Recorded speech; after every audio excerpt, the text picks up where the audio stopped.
I thought I was dying. That sounds dramatic now. But at 13 years old, sitting alone in an outhouse behind our house, that's exactly what it felt like. I remember staring down at my shaking hands while my heart pounded so loudly I could barely think. Everything inside me felt cold. Not physically, emotionally. Because nobody had prepared me for that moment. Nobody explained what would happen to my body. Nobody explained why blood suddenly appeared. And in our community, questions about women's bodies were rarely spoken aloud. That silence shaped everything. I didn't understand it then, but fear becomes much bigger when confusion has nowhere to go. That was the first thing that terrified me. Not the blood itself, the feeling that I was completely alone, inside something every woman somehow already understood, except me. I remember the afternoon clearly. The sky outside was grey. Rain tapped softly against the roof while I helped my mother prepare bread in the kitchen. The house smelled warm, flour covered the table, everything felt ordinary. Then suddenly, I felt a strange cramp deep inside my stomach. Sharp, uncomfortable. At first I ignored it. Girls were taught not to complain much, so I stayed quiet. But the pain kept returning stronger. And later that evening, when I went outside alone, everything changed. I still remember the panic rising inside my chest, the confusion, the embarrassment, the fear that something terrible had happened to me, because nobody had ever spoken honestly about periods around me. Not directly. Sometimes older girls disappeared quietly for a few minutes during gatherings. Sometimes women exchanged small looks I didn't understand yet, but actual conversations, almost never. That's when something started to feel off. Not because my body changed, because I realized girls were expected to experience huge emotional moments silently. That realization stayed with me for years. I remember walking slowly back toward the house afterward, trying not to cry. My hands wouldn't stop shaking. And the hardest part was this. I didn't know whether I was allowed to tell anyone. That's what silence does to young girls. It makes natural things feel shameful. I stood near the kitchen doorway for several seconds before finally whispering, "Mom." She looked up immediately, and somehow, before I even finished speaking, she already knew. That frightened me too, because it suddenly became clear this moment had been expected all along. But nobody had prepared me emotionally for it anyway. My mother didn't panic. She simply nodded quietly and guided me into another room. No long explanation, no emotional conversation, just practical instructions spoken softly while avoiding too much eye contact. At the time, I told myself this was normal, that maybe mothers everywhere handled these moments quietly, but deep inside, something resisted that explanation, because I needed comfort more than instructions. I needed understanding. Instead, everything still felt wrapped in silence.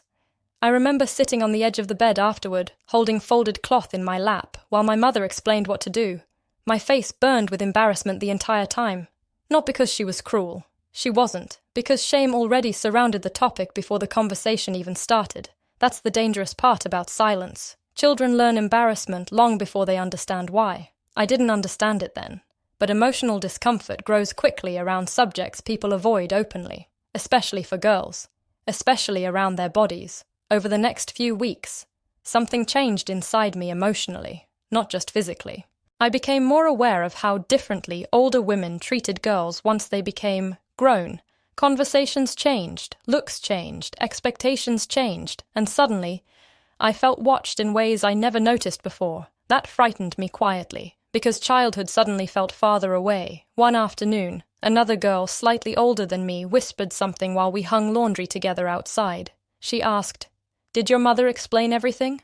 I looked at her and hesitated, then finally admitted, "Not really." She laughed softly, not happily, more knowingly. Then she whispered something I never forgot. "Mine didn't either." That sentence stayed with me for years, because suddenly, I realized many girls carried the same confusion silently, the same fear, the same embarrassment, the same feeling of entering womanhood emotionally unprepared. Not because mothers didn't care, because silence had been passed down for generations. That realization changed the way I viewed adulthood completely. Looking back now, I think many women believed silence protected innocence, but silence often creates fear instead, because when children don't understand their bodies, they imagine worst-case explanations, and fear grows quickly inside confusion, night after night. I kept replaying that first moment in my mind, and every morning, I felt more aware of my body in uncomfortable ways. That was the hardest part, the self-consciousness. Because once shame becomes connected to your body, it changes the way you see yourself. I didn't understand it then, but girls need emotional reassurance during moments like that. Not just instructions. They need honesty, safety, comfort, understanding. Without those things, confusion quietly turns into shame, and shame stays with people far longer than anyone realizes. I remember one older woman finally speaking honestly to me years later after hearing younger girls whispering nervously nearby. She looked at me and said softly, "We were taught silence because our mothers were taught silence too." Then she added something that changed me forever. But silence isn't always kindness. I still think about those words often, because they explain so much: the fear, the embarrassment, the emotional isolation many girls quietly carried growing up. Looking back now, I don't think getting my first period was the traumatic part. I think the hardest part was feeling emotionally alone during it. That loneliness changes people quietly, especially young girls trying to understand their changing bodies without guidance. That understanding took me years. Years of slowly learning words I didn't have growing up: body shame, confusion, emotional suppression, fear, embarrassment. Things many girls experience deeply, without knowing how to describe them. And once you finally have language for your emotions, your entire past begins making sense differently. Not perfectly, but honestly. If you're still listening, maybe part of this story feels familiar to you too. Maybe you also grew up somewhere difficult conversations stayed hidden, where natural things felt embarrassing because nobody explained them openly. If you did, you're not strange, and you're not alone. That's something I wish somebody had told me much earlier. Some things stay with you, not as memories, but as emotional habits your body learns long before your mind fully understands them. And maybe that's the part nobody talks about enough. Not periods themselves, but the silence surrounding them. And maybe, speaking honestly about it now, is the first step toward finally breaking that silence. If this story connected with you, leave a comment below. Sometimes hearing "me too" helps people feel human again. And if you want more honest stories, people usually stay silent about. Subscribe, because maybe these conversations matter more than we realize.